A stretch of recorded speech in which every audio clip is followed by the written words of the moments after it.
करके किस तरीके से सरकार द्वारा मुसलमानों को निशाना बनाया जाता है, इसकी तस्वीरें तो 2020 दिल्ली दंगे के दौरान तो हम लोग देख ही चुके हैं। किस तरीके से सरकार निशाना बनाती है और कैसे सरकार के इशारे पर पुलिस प्रशासन निशाना बनाता है, महकमा निशाना बनाता है, ये तस्वीर भी दिल्ली दंगे के दौरान सामने आई।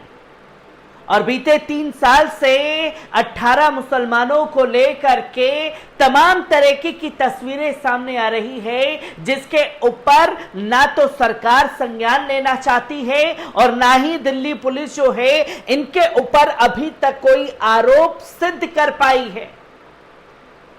जहां इनके ऊपर अभी तक कोई आरोप सिद्ध नहीं हुए हैं, एक केस में जमानत मिलती है, दूसरा केस लाद दिया जाता है। यह सिलसिला बीते 3 सालों से लगातार चल रहा है और इन 18 मुसलमानों को लेकर के अब जज भी जो हैं दिल्ली पुलिस प्रशासन से आर पार के मूड में दिखाई दिए हैं। जहां दिल्ली दंगे को लेकर के अदालत ने बड़ा फैसला ले लिया है, जहां 18 मुसलमान जो हैं वो दिल्ली पुलिस की रडार पर हैं और इसी को लेकर के अब जो है सुनवाई चलने वाली है।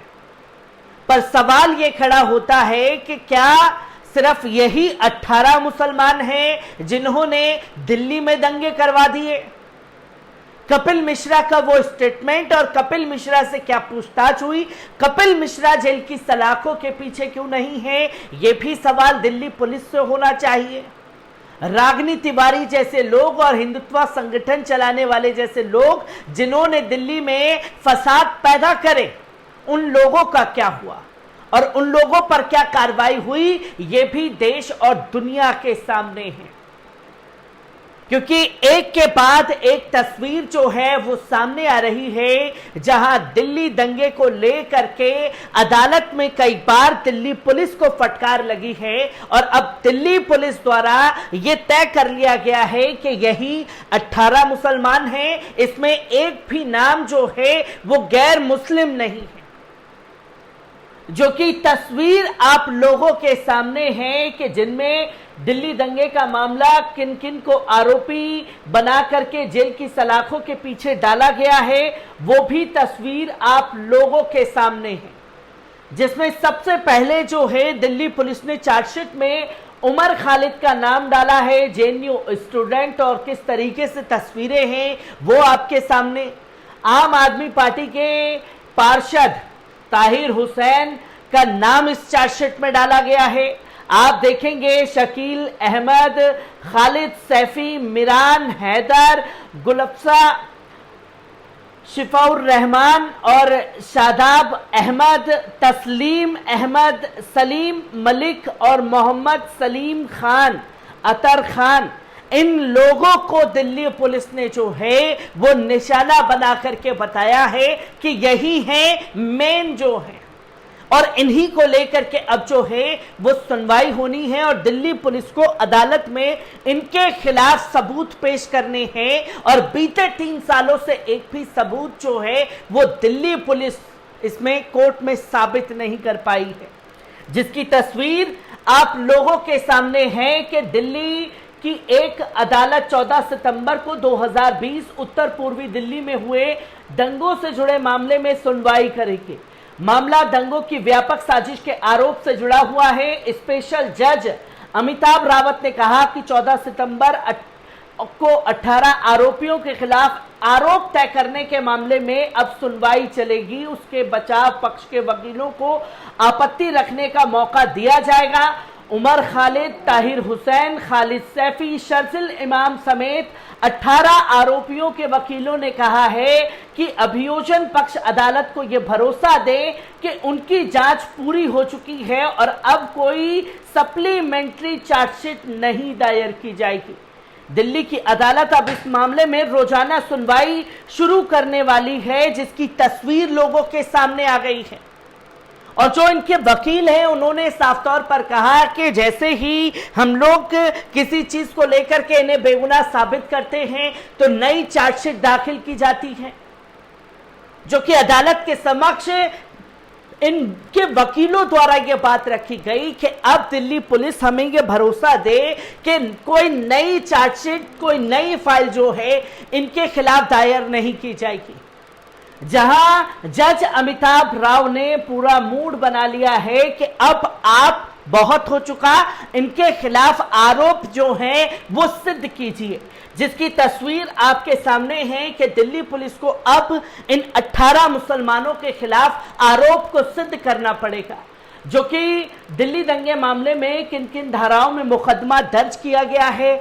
आप देखेंगे कि सबसे पहले यूएपीए का किस तरीके से दिल्ली दंगे में इन लोगों के ऊपर इस्तेमाल किया गया, जहां धारा 13 गैर कानूनी गतिविधियां, 16 आतंकवादी कृत्य, 17 आतंकवादी गतिविधि के लिए झंड जुटाना, 18 आतंक फैलाने की साजिश।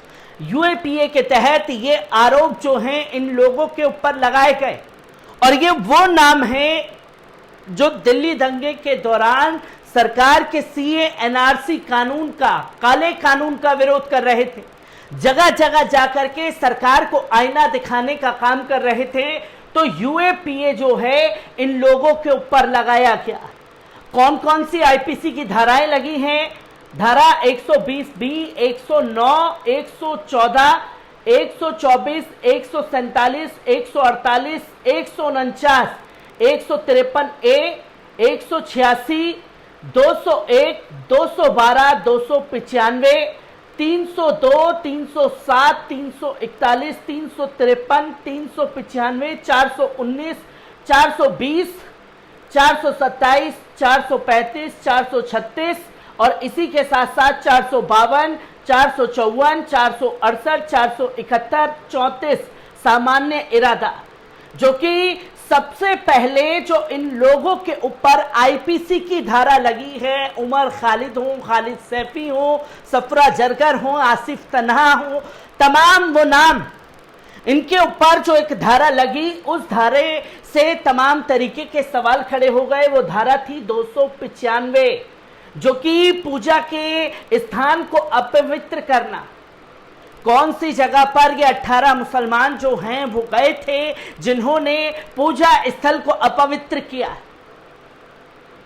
ये ऐसी धाराएं लगाई गई हैं जिसका ना कोई जनाधार है, ना कोई अस्तित्व दिखाई दे रहा है, पर दिल्ली पुलिस ने ये धाराएं लगा दी हैं और इसी पर से सवाल खड़े हो जाते हैं कि 295 किसके ऊपर और क्यों लगाए गए, इसके बारे में दिल्ली पुलिस ने बिल्कुल भी होमवर्क नहीं किया।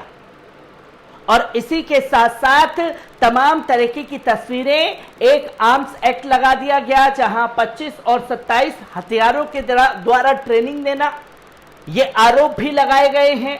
सार्वजनिक संपत्ति को नुकसान अधिनियम 1984, जहां यह बताया गया कि सार्वजनिक संपत्ति को, यानी कि सरकारी संपत्ति को इन लोगों द्वारा निशाना बनाया गया है, जो कि कई तरीके की सवाल खड़े करता है, जो तस्वीर आपके सामने आ रही है। वही आपको ये देखना चाहिए कि दिल्ली दंगे में आखिरकार किन किन लोगों को जमानत मिल चुकी है।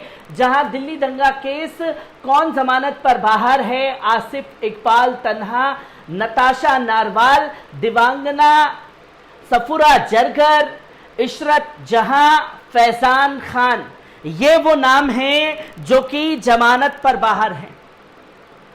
मैं बार बार कह रहा हूं, जो लोग जमानत पर बाहर हैं या जो लोग अंदर हैं, उन लोगों के ऊपर अभी आरोप लगाए गए हैं, अदालत में आरोप तय नहीं हुए हैं और अब उन्हीं आरोपों को तय करने के लिए दिल्ली जो है, दिल्ली कोर्ट में जो है इसकी सुनवाई चलेगी, जो कि जज ने ये बड़ा फैसला लिया है, जो कि दिल्ली पुलिस की रडार पर ये 18 मुसलमान हैं।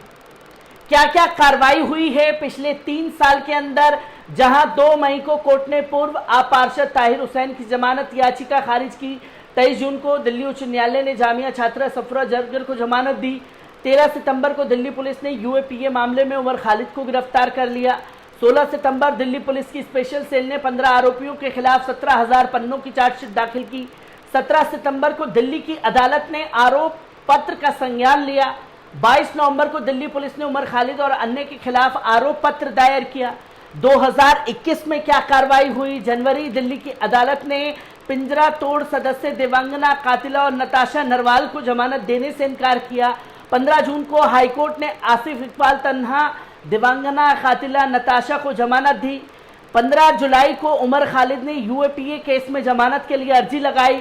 27 जुलाई को दिल्ली पुलिस ने जमानत याचिका का विरोध करते हुए इसे खालिद के खिलाफ प्रथम दृष्टया का मामला देखा, जिसकी तस्वीर लोगों के सामने आई कि 2020, 2021, 2022 भी चला गया।